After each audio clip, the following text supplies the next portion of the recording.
Hey everyone, and welcome to another PitStop chat. Now, so far in the series, we focused heavily on aerodynamics, and I hope you've learned a thing or two from the videos we've released. But there is so much more involved in the Greenpower challenge, and we will be bringing out content to help you out with those other aspects, maybe some you haven't even considered.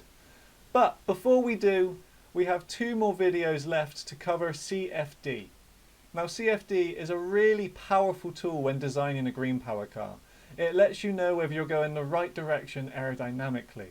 And to help you get the environment set up to do a virtual wind tunnel in Flow EFD, Solid Edge have very kindly produced a tutorial to help you guys out. I hope this is helpful, and thank you for watching. This video series will cover how to conduct an aerodynamic study of a vehicle using SimCenter Flow EFD from Siemens. The example we will use is based on the standard kit car available for the Greenpower Challenge. Flow EFD is a CAD-embedded CFD tool that works in various CAD packages. So for this example, we will be using Flow EFD for Solid Edge. Let's get started. After launching Solid Edge, you can open the model you want to analyze. If you would like to set up the CFD analysis from scratch, which is the process I will cover in this video, then you can open the F24 assembly file from the main folder. So let's open up our model and examine it prior to setting up the CFD problem. You may notice that this is a simplified version of the kit card in that the various parts of the assembly have been merged into one part, which is a solid that does not have any empty space in the interior portion of the vehicle. This provides a much more efficient model to work with while still having all of the correct external geometric shapes that affect the aerodynamics. Additionally, there is a second part in the assembly, which is a solid used to represent the ground. So having reviewed the CAD model, let's go ahead and start to define the flow problem. A common way of setting up a Flow EFD analysis is to step through the wizard, which guides you through defining various inputs you will need for the problem. The first screen of the wizard lets you name the project, which I will do now. One of the benefits of FloEFD is being able to test various cases within the same Solid Edge assembly to compare your results and arrive at the best design. So our first case I'll name 30 mph. Next, I'll choose a unit system.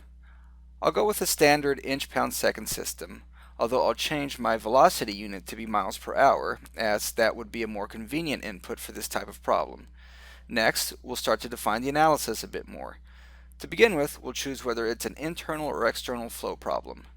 In this case, we will be modeling the space around the outside of the solid model, so this would be an external case. For this example, the other physical feature options don't apply, so we'll just move on. Next, we will choose our fluid for the study, which of course will be air, which is located in the gases group. We'll choose air and move on. Next, we could input some default wall conditions if applicable. In our case, the defaults are fine, and we'll move on. Lastly, we'll define our initial and ambient condition. In our problem, we will set up the model similarly to how you would test a physical model in a wind tunnel, in that the car is stationary and the air is moving towards the car at the correct relative speed. So based on how this model was built in Solid Edge, the y-axis points from the front of the car to the rear. So our free stream air needs to be flowing in the positive y direction. For this type of small electric car, let's test this case at 30 miles per hour. I'll input that value and we can finish up. As it finishes, you will see that a new project is created in the Flow EFD tree named 30 mph. There are a few things left to do to finish setting up the problem. First, we can see that a large box has been created around the solid. This represents the air volume. However, it is larger than it needs to be, including that it extends below the part that I made to represent the ground. So I'm going to click on the Computational Domain icon in the Flow EFD tree and start to drag the sides of the box to be more in line with the size that I want. I'll move my view around a bit as I adjust the domain size. When sizing the domain, I should note that you might think that you want to place the domain identically at the surface of the ground or on the sides of the ground part. Actually, it's preferable to embed the domain slightly into the part that is the ground and come in from the sides of the ground part slightly as well. In fact, knowing this makes it easier to size the domain as you don't need to be so precise. So the final positions of the domain we'll use in this example are shown in the Computational Domain dialog, and you can input those values directly if you would like. Another input we should give this problem would be a boundary condition for the ground surface. If the ambient air velocity is 30 miles per hour in the y direction, then we should also have the ground surface sliding at the same speed and direction. To assign this, we will go to the Boundary Conditions branch of the tree and right-click and select Insert Boundary Condition. To select the face to apply the boundary condition to, you can just select it using a typical solid edge selection approach of right-clicking and selecting the appropriate face. Then I will choose a wall type boundary condition, select the wall motion option, and then give it a velocity of 30 miles per hour while paying attention to the coordinate system.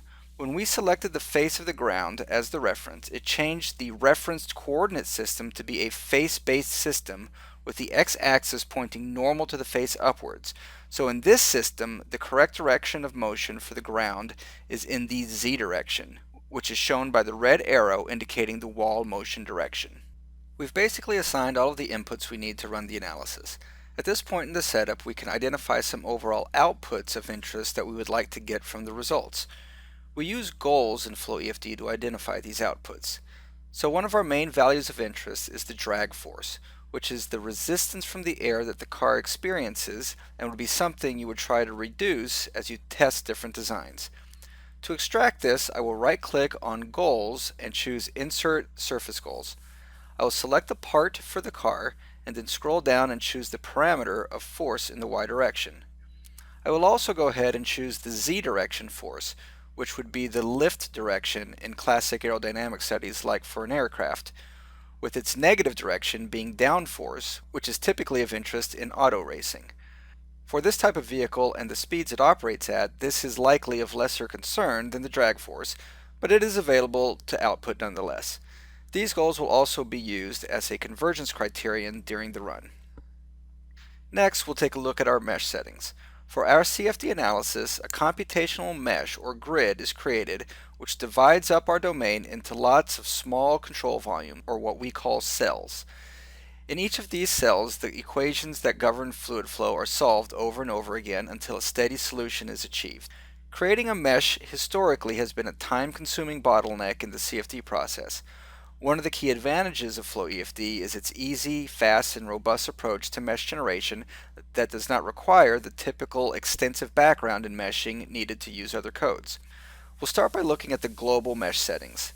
The most common option is to use the automatic approach, which uses a slider bar to control the mesh fidelity. For our example, we will move the slider bar to a setting of 4 and give the mesher a bit more guidance by specifying a minimum gap size of 1 inch. For a wide range of applications, we would often just rely on the global automatic settings for our mesh inputs. For external aerodynamic cases, though, it is a good practice to make use of a second local mesh input to make a more efficient use of the cells, clustering them in zones around the vehicle. So we will add another mesh feature by right-clicking on the mesh branch and selecting Insert Local Mesh. The first thing we need to do is select the reference for the local mesh, which in our case will be the vehicle itself, which we can just select from the Pathfinder or the graphics area. Next, the input we are interested in is the equidistant refinement. This lets us specify offsets from the surface of the vehicle that will have a certain refinement level to its cells. So we want two zones, one extending 12 inches from the vehicle and another extending 36 inches that will have denser mesh regions than the rest of the outer domain. To do this, we will choose the number of shells to be 2, the maximum equidistant level to be 2, and the offset distances to be 12 and 36 inches. Finally, one additional meshing feature that is advantageous to use in external aerodynamics calculations is solution adaptive refinement. This means that once the flow solution starts to develop during the calculation, that additional rounds of meshing can be done during the run to add more cells and regions of the flow that would benefit from more mesh resolution. To do this, we will open the Calculation Control Options dialog, which is available from the Solve group of buttons on the command ribbon, or by right-clicking on Input Data in the tree. From here, we will go to the Refinement tab, and for the global domain entry, we will change it to level 1. And then in the Table of Refinements row, we will choose the button with 3 dots, which will launch a table that we can edit. In that table, we will choose the Add Row button and then put a value of 1. And choose OK, and then OK again to accept the changes and close the dialog box. So at this point, we are ready to run the analysis to obtain the CFD results. So there we are, a detailed run through on how to set up a model in Flow EFD. And if you'd like to give this a go for yourself, I've uploaded the model used in this tutorial to the Greenpower Technical Facebook group. Simply go to the group and search for the file F24kit Flow EFD tutorial. Next week we'll be looking at extracting results from the Flow EFD simulation, and that will really help you understand how the air is interacting with your model. But until then, take care.